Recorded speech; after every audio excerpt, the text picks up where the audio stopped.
이스라엘이 레바논의 수도인 베이루트를 전격 공습했습니다. 이에 따라 최소 24명이 부상을 입었습니다. 이스라엘군은 레바논 무장정파의 헤즈볼라 고위층을 노려 정밀 공습을 전개하였는데요. 이에 따라 헤즈볼라의 참모총장이 사망한 것으로 확인되었습니다. 오늘은 이 내용 좀 보도록 하겠습니다. 바로 보시죠. 이스라엘군은 현지 시각으로 11월 23일에 레바논 수도 베이루트를 공습하였습니다. 이스라엘군이 레바논을 공습한 건 가끔 몇 번 있긴 했지만요, 레바논의 수도인 베이루트를 공습한 것은 2025년 6월 이후 처음입니다. 로이터 통신 보도에 따르면 이 공습으로 인하여 최소 5명이 사망하고 최소 28명이 부상을 입어 병원에 이송되었다고 합니다. 공습으로 인해 베이루트 남부 교외 지역 주요 도로에는 큰 폭발이 발생하였습니다. 주민들은 추가 공격에 대한 두려움으로 인해 아파트와 건물 등지에서 뛰쳐나왔다고 하는데요. 보시는 화면처럼 얼마나 큰 규모의 공습이 이루어졌는지를 확인할 수 있을 정도입니다. AFP 통신 보도와 타임스 오브 이스라엘 보도를 종합해서 보면요, 이스라엘 총리실은 네타냐후 총리가 헤즈볼라 참모총장을 겨냥한 공격을 명령했다고 하는데요. 이후 이스라엘 총리실은 오후 성명을 통하여 베이루트 중심부에서 헤즈볼라의 재건과 재무장을 이끌던 헤즈볼라 참모총장을 공습했다고 밝혔는데요. 이스라엘 총리실은 베냐민 네타냐후 총리가 이스라엘 카츠 국방부 장관과 AR 자미르 군 참모총장 등의 건의로 공격을 명령했다고 설명했죠. 그리고 하이삼 알리타 바타바이를 공습 대상으로 거론했다고 합니다. 하이삼 알리타 바타바이는 헤즈볼라에서 2인자로 꼽히는 인물입니다. 이 알리타 바타바이는 예루살렘 포스트에 의하면 이스라엘군의 공습으로 인해 사망했다고 하는데요. 알리타 바타바이라는 인물은 2016년에 미국이 테러리스트로 지정한 인물이고요, 시리아와 예멘 등지에서 헤즈볼라 특수부대를 지휘한 것으로 알려져 있습니다. 미국이 이 알리타 바타바이를 잡으려고 74억 원의 현상금을 걸 정도로 핵심 군사 지도자죠. 그런데 이 인물을 겨냥해 공습한 것입니다. 네타냐후 총리는 굉장히 강경한 행보를 보이는 모습인데요. 네타냐후 총리는 이날 강요회의에서 레바논 대상 공격이 잦아진 것과 관련하여 여러 전선에서 헤즈볼라에 대한 공격을 이어가고 있다며 헤즈볼라가 우리를 상대로 위험 역량을 재건하는 것을 막는 데 필요한 모든 조치를 하겠다고 말하며 추가 공습 가능성을 열어둔 상태입니다. 다만 이번 이스라엘의 공습에서는 미국과 이야기가 되지 않은 상태에서 이스라엘이 행한 것이라는 보도도 있었는데요. 엑시오스 보도에 따르면 이스라엘이 레바논 수도인 베이루트를 공습하기 전에 미국에 사전 고지를 하지 않았다고 합니다. 공격 직후에야 트럼프 행정부의 보고가 이루어졌다고 합니다. 이번에 이스라엘이 레바논을 공격한 직접적인 배경은 헤즈볼라의 무장해제 거부 때문입니다. 헤즈볼라는 지난 휴전 당시 휴전 조건 가운데 가장 핵심적인 조항, 그러니까 남부지역 무장 세력의 해상과 모든 중화기 철수를 받아들이지 않았습니다. 특히 레바논은 휴전협정 문구에 국가의 무력은 레바논군만이 보유한다는 조항이 명백하게 포함되어 있었고, 이는 사실상 헤즈볼라를 향한 무장해제 요구와 다름없었습니다. 레바논 정부도 이 조항을 근거로 헤즈볼라의 무장 축소를 요구했으며 레바논군을 남부 경지대로 투입해 무기 은닉 시설과 소규모 무장 세력을 대상으로 소탕 작전을 시도했습니다. 그러나 현장에서 성과가 나오지 않았고 남부 국경지대는 여전히 헤즈볼라가 장악한 지역으로 남아있습니다. 이 상황은 레바논 정부의 의지가 부족해서가 아니라 헤즈볼라가 그 내부에 구축한 정치적, 군사적 영향력이 워낙 거대하기 때문입니다. 의회, 내각, 정보기관, 치안 조직, 민간 통신망까지 헤즈볼라가 손을 대지 않은 영역이 없다는 평가가 나옵니다. 이런 구조에서 정부가 헤즈볼라의 무장을 해제시키겠다는 것은 곧 국가 내부에서 또 하나의 충돌을 감수하겠다는 의미가 됩니다. 레바논이 소극적인 이유가 여기에 있습니다. 이스라엘과 미국은 이런 레바논 내부의 상황을 잘 알고 있습니다. 그래서 더 강하게 압박했습니다. 미국은 헤즈볼라를 이란의 대리군으로 규정하고 무장해제를 최우선 과제로 강조했고, 이스라엘 역시 국경지대 안정화를 위해 헤즈볼라의 무장을 해제해야 한다고 주장했습니다. 하지만 헤즈볼라는 국제사회의 이런 요구를 받아들이지 않았습니다. 자신들의 무장은 레바논을 지키기 위한 저항의 무력이라며 정전협정에는 무장해제 조항이 존재하지 않는다고 주장했습니다. 그러나 휴전 문구에는 분명히 레바논의 합법적 군사력은 레바논군으로 한정한다고 적혀있었고, 이는 헤즈볼라의 무장 보유를 인정하지 않는다는 뜻이었습니다. 그럼에도 헤즈볼라는 이 부분을 의도적으로 해석하며 협정을 자신의 입장에 맞게 비틀어버렸습니다. 국제사회는 이를 명백한 억지라고 판단하고 있습니다. 결과적으로 헤즈볼라의 이런 태도가 긴장을 다시 끌어올렸습니다. 결국 이스라엘은 준비만 하고 있던 공습 카드를 다시 꺼내들었습니다. 이번 베이루트 타격은 단순한 경고나 압박이 아니라 헤즈볼라의 완강한 거부와 지속적인 무장 강화에 대한 이스라엘의 직접적인 대응입니다. 협정 약속을 지키지 않는 세력에게 더 이상 외교적 압박만으로는 상황을 돌릴 수 없다고 판단한 것입니다. 결국 이스라엘의 이번 군사 행동은 휴전 합의 이후 억지력이 무너지고 레바논이 내부적으로 헤즈볼라를 통제하기 어려운 구조가 드러난 끝에 선택된 조치라고 볼 수 있습니다. 다만 헤즈볼라는 가면 갈수록 약해지고 있습니다. 이스라엘은 2년 넘게 헤즈볼라의 주요 수뇌부를 대상으로 공습하고 있는데요. 당장 헤즈볼라에 대한 공습으로 인해 하산 나스랄라 전 헤즈볼라 지도자는 진작에 사망한 상태이고요. 그 외에도 헤즈볼라의 주요 고위 군사 간부 다수가 사망한 상태입니다. 여기에 그나마 남아 헤즈볼라의 재건을 이끌던 알리타 바타바이까지 공습을 당해버렸으니 헤즈볼라는 더 이상 재기가 힘들 정도로 수뇌부가 괴멸된 상태입니다. 당장 헤즈볼라는 1년 가까이 보복 공격을 하지 못한 상황이기 때문에 조직 유지만으로도 하기도 힘든 것으로 보입니다. 사실 이스라엘군은 이걸 더 끌 것으로 보이는데요. 휴전 협정에 따라서 이스라엘군은 올해 1월에 레바논 남부에서 철수해야 했습니다. 그런데 아직도 철수하지 않은 상황인데요. 레바논 내에 전초기지 5곳을 건설해서 계속 군대를 주둔시키고 있습니다. 그리고 레바논 내에 헤즈볼라를 괴멸시켜야 한다는 명분으로 조금씩 레바논을 공격하고 있는 모습이죠. 당장 이스라엘군은 2023년 10월까지 레바논에 대한 공습을 전개하며 4,000명 이상을 사망케 했고요. 1만 7,000명을 부상시키기도 했습니다. 레바논 주둔 UN 평화유지군이 밝히길 이스라엘의 휴전 위반 건수는 1만 건 이상이나 발생했다고 보고하기도 했죠. 거기다가 네타냐후 총리가 추가 공습 가능성도 열어둔 상황이기 때문에 이스라엘은 지속적으로 레바논에 대한 공습을 진행할 것으로 보입니다. 당장 지금 레바논 남부에 대한 공습은 거의 매일 이루어지고 있죠. 레바논의 조셉 아온 대통령은 최근 성명을 발표하며 국제사회에 강한 목소리로 호소했습니다. 이스라엘의 공습이 멈추지 않는 상황에서 더 이상 방관이 이어지면 레바논 전체가 통제 불가능한 국면으로 빨려 들어갈 수 있다는 경고했습니다. 그는 국제사회가 책임을 회피해서는 안 되며 레바논 영토와 국민을 보호하기 위해 실제적인 개입이 필요하다고 강조했습니다. 아온 대통령의 표현은 절박함이 그대로 묻어났고 외교적 수사나 관례적 표현을 넘어선 강도 높은 요구였습니다. 레바논 내부에서도 이번 성명이 그 어느 때보다 무게감이 있다는 평가가 나왔습니다. 하지만 민간인 피해가 계속 누적되고 있음에도 국제사회가 보이는 태도는 지나치게 조용하고 마치 이 사태가 레바논 내부의 문제로 축소되는 듯한 흐름까지 감지되고 있습니다. 특히 유엔이나 주요 유럽 국가들조차 실질적인 조치를 내놓지 않은 채 원론적 견해만 반복하면서 레바논 내부에서는 분노와 실망이 커지고 있습니다. 이런 가운데 미국과 이스라엘은 오히려 레바논 정부를 향해 압박의 강도를 높이고 있습니다. 이들은 공습의 근거로 헤즈볼라의 존재를 언급하며 레바논 정부가 무장해제 조치를 단행해야 한다고 요구하고 있습니다.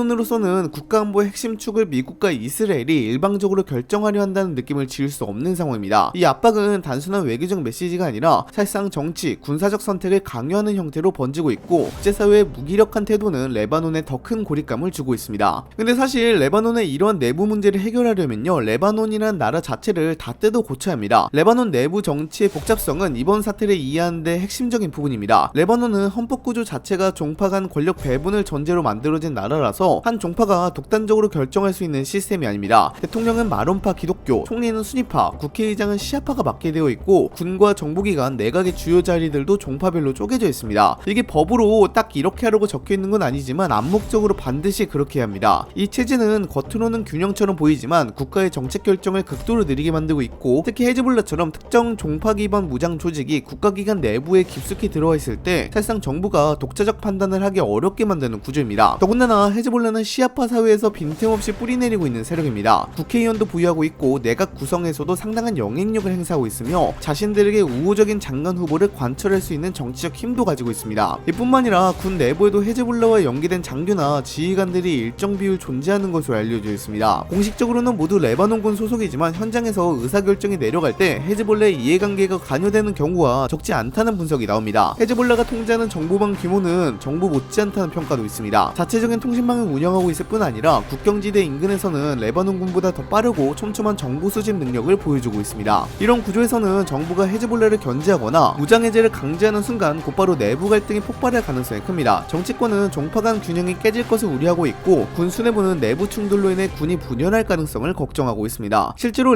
레바논에서는 과거에도 정부가 헤즈볼라의 무장 능력을 약화하려 시도했다가 2008년에 단기간 내에 수도 베이루트의 일부가 헤즈볼라에게 장악되는 일이 벌어진 적이 있습니다. 당시 헤즈볼라는 몇 시간 만에 도시 핵심 요충지를 점령하며 정부를 압박했고 결국 정부가 한 발 물러서는 결과가 나왔습니다. 이 경험은 레바논 정치권 전체의 깊은 트라우마로 남아있습니다. 그래서 정부가 헤즈볼라 무장을 정면으로 건드리는 선택을 할 가능성은 극히 낮습니다. 헤즈볼라의 군세력은 레바논 군보다 더 규율화되어 있고 무장도 더 강력하다는 평가까지 있을 정도입니다. 국경지대에서 운용되는 방사포, 드론, 단거리 미사일까지 레바논군이 보유하지 못한 무기들이 헤즈볼라의 손에 있습니다. 이런 현실 속에서 레바논 정부가 헤즈볼라의 무장해제를 추진한다는 건 국가 내부에서 또 다른 전쟁을 감수하겠다는 의미로 해석될 수밖에 없습니다. 결국 이 복잡한 종파 정치 구조와 헤즈볼라의 뿌리 깊은 영향력 때문에 레바논 정부는 어떤 결정을 내려도 정치적, 군사적 부담을 떠안게 되고 이게 바로 지금 레바논이 헤즈볼라 문제를 둘러싸고 주저하는 이유이기도 합니다. 어찌됐든 이 헤즈볼라 문제가 쉽게 끝나지 않으리라는 것은 변함이 없죠. 여러분들은 현재 헤즈볼라와 이스라엘의 상황에 대해서 어떻게 생각하시나요? 댓글로도 작성해 주시기 바랍니다. 이상 영상 마치도록 하겠습니다. 감사합니다.